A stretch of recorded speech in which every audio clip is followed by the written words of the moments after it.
একটা মানুষ কিভাবে কথা বলে, এটা যদি মানুষ একটু কল্পনা করে, মানুষ আশ্চর্য হয়ে যাবে যে রব্বুল আলামিনের দেওয়া কি নিয়ামত বান্দার উপর আল্লাহ দিয়েছেন। বিজ্ঞান এখন পর্যন্ত ব্যাখ্যা করেছে, তবে প্রপারলি এখন পর্যন্ত এত দ্রুত কাজটা কিভাবে করে এইটা এখন পর্যন্ত প্রপার তাদের কাছে এর কোনো হিসাব নাই। মানুষ কথা বলে কিভাবে, বেসিক্যালি বলে যে মানুষের গলায় ল্যারিংস নামে দুই ধরনের ভোকাল কর্ড আছে। ল্যারিংস মানে ভোকাল কর্ড। এই দুইটা কর্ড যখন কেউ কথা বলতে চায়, দুইটার মধ্যে একটা কম্পন সৃষ্টি হয়। এই দুই ল্যারিংসের কম্পনে আমাদের কথা বের হয়।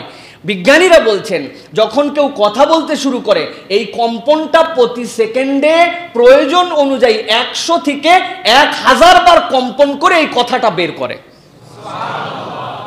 প্রতি সেকেন্ডে কয়বার? মানে তেমন কিছু মনেই হলো না আমাদের কাছে, তাই না? প্রতি সেকেন্ডে 1000 বার হতেই পারে, তবে হ্যাঁ এইরকম একটা ভাবলাম আমরা।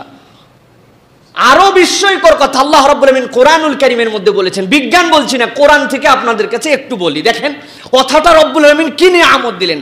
আল্লাহ রাব্বুল আলামিন কোরআনুল কারীমের মধ্যে বলছেন আলাম নাজআল লাহু আইনাইন ওয়া লিসানান ওয়া শাফাতাইন। ও আমার প্রিয় বান্দা, তুমি কি একটু দেখো না যে আমি তোমাকে দুইটা চোখ দিছি, এই দুইটা চোখ দিয়ে একটু তাকায় দেখো, অপর ভাইয়ের মুখের দিকে তাকালে দেখতে পাবে ওর ভিতরে একটা জিহ্বা আছে আর ওর দুইটা ঠোঁট আছে। এই দুইটা ঠোঁট আর জিহ্বা মানুষ যখন চিন্তা করে, চিন্তার পরে ব্রেনে সিগন্যাল যায়, সিগন্যাল যাওয়ার পরে ব্রেনের পরে এইটাকে আমাদের আবার ট্রান্সফার করে দেয় আমাদের এই ল্যারিংসে। এই ল্যারিংস যখন কম্পন করে, কম্পনের পরে ঠোঁট জিহ্বার সমন্বয়ে মানুষ একটা কথা বলে। কত স্পিডে আমি কথা বলি, আর আল্লাহ রাব্বুল আলামিন এই চিন্তা, এই গবেষণা, এই উৎপন্ন করে জিহ্বাতে ল্যারিংস দিয়ে আবার মুখ দিয়ে প্রকাশ করেন। 1 সেকেন্ডে এই মেশিন যেভাবে কাজ করে, কিয়ামত পর্যন্ত সকল মেশিনের স্পিড জোড়া দিলেও এই স্পিড পাবে না। সুবহানাল্লাহ। রব্বুল আলামিন বলছেন বান্দা একটু দেখো না, তোমার দুইটা ঠোঁট দিছি, তোমার একটা জিহ্বা দিছি। কেন বললেন আল্লাহ? আমি তো বলি যদি জিহ্বা আর ঠোঁট যদি একদিন একটু বিট্রে করতো, এই হুজুর বেশি কথা বলে, প্রত্যেক দিন মাহফিলে ওয়াজ করে, আজকে আমি ঠোঁট আজকে স্ট্রাইক করলাম যে আমি কোনো কথাবার্তা আজকে বলবো না, ঠোঁট আমি নড়বো না, জিহ্বা তুমি কথা বলতে পারো। কেমন হবে কথা তখন? আপনার ঠোঁট বন্ধ, হুজুর ওয়াজ করতেছে।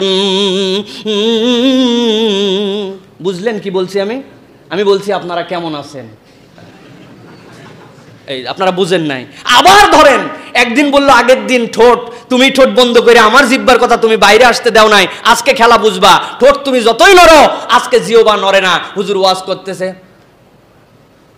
বোঝেন কিছু? আমি কি বলছি? আমি বলছি যে আপনারা কি আসলেও ভালো আছেন? আপনারা বোঝেন নাই। আল্লাহ বলছেন আলাম নাজআল লাহু আইনাইন ওয়া লিসানান ওয়া শাফাতাইন। অত বিজ্ঞান বুঝতে হবে না বান্দা, তুই একবার চিন্তা করে দেখ তোর ঠোঁট আর তোর জিহ্বা দিয়ে আমি রব্বুল আলামিন কি নিয়ামতে তোকে ভরপুর করে রাখছি। সুবহানাল্লাহ।